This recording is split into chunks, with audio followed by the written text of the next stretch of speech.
Hello and welcome, please like and subscribe to the channel if you enjoy the videos. In today's video, Delayed Blast Fireball can hold your party hostage. Notice this little blurb in the 7th level spell Delayed Blast Fireball. When the spell ends, either because your concentration is broken or because you decide to end it, the bead blossoms with a low roar into an explosion. Emphasis mind, this means that casting DBF is essentially the same thing as pulling the pin on a grenade and holding it in the air. If you kill me, I'm taking you all with me. I used this in an encounter when an important enemy caster was the last bad guy standing on the field. She was being run down by the party's barbarian and wasn't going to survive his next turn. Other PCs had taken a lot of damage so far, and the 12d6 base DMG of DBF had the potential to outright kill some of them. On her turn, she cast the spell above the heads of 3 party members and informed the barbarian that if he broke her concentration it would go off. This ended combat and incited a round of tense negotiations that ended with some mutual understanding and an agreement between the caster and the party to work together against a separate, mutual enemy. It was very exciting. Now, in the spell it states that a creature can grab the bead of energy, with a dex save, and throw it, but as another recent thread is detailed, dropping concentration is a free action, and the interaction between these two rules is kind of up to the DM. Interoperate that how you will. Just wanted to share this useful little concept. And of course, a player could use Delayed Blast Fireball in this way too, against the enemies, as long as your DM runs bad guys as having a sense of self-preservation. Oh god, it's a deadman switch. I'm totally using this in the future. Dispel magic and subtle meta magic. Counter-terrorists win. I had a fire giant pyromancer try this. Being immune to fire makes this an even better threat. Until the barbarian said fuck it, attacked anyway, and took 1/4 damage because totem barb is unkillable. The ranger went down, though it didn't matter because he had 3 rounds to apply a medkit. 5 EPCs are quite hard to kill, basically. I love this for so many reasons. From a rules perspective, it's an awesome and really creative way to make a spell have more uses, and honestly I must start adding delayed spell features to other spells for higher level encounters.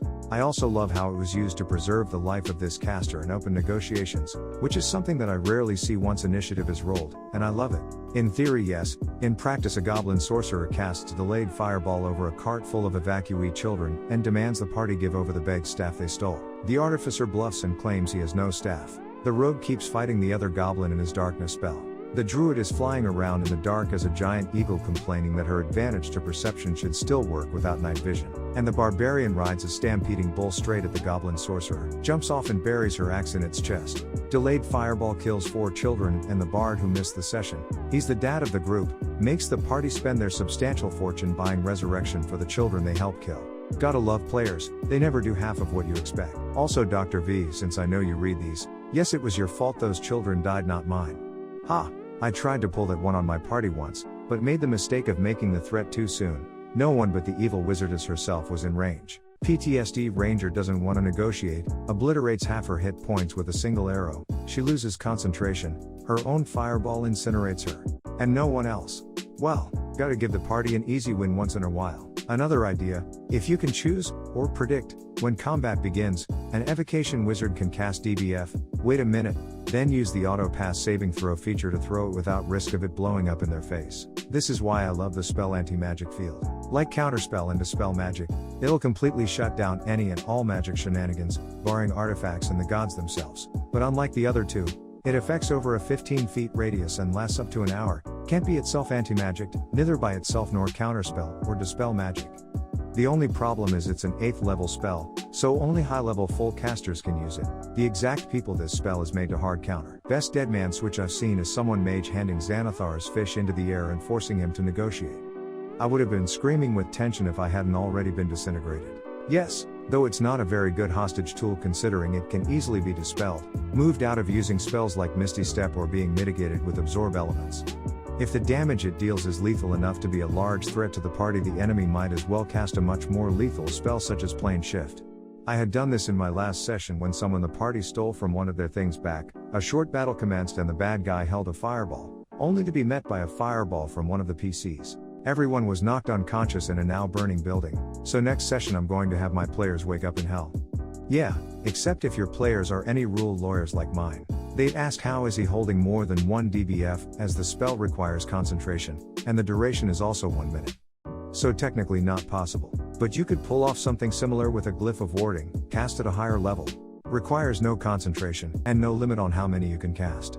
Speaking of dead man switch spells, use contingency on something like a 5th level fireball or negative energy flood or cloud kill. Beg casts the spells before the party enters their lair, specifying being attacked as the trigger, and hits them with the don't attack unless you want to regret it. If the party attacks before breaking formation, hit them with a 10d6 fireball right at the start of combat. Beg has helpful lanterns arranged at the entrance to their lair that the party takes for themselves to get an advantage, little do they know.